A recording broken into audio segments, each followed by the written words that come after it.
Welcome back to the 4th of July edition of Pit Viper versus Food. Today we're cooking the most American tradition in all of America, glory holes. Ingredients: eggs, water, sauce, cola, protein, some of the good sweet stuff, dogs, fun stuff. For my IBS, mix it up like your forefather would. Mix it up like your foredaddy did. Smells like freedom.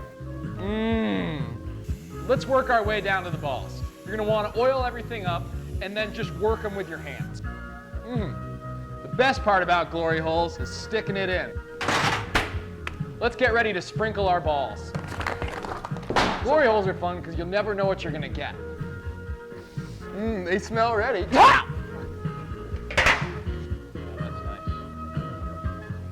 It's as easy as dipping your balls in the dusty mixture and then sprinkling on a little bit of glory. Wow, doesn't that look free? And that's how you make glory holes.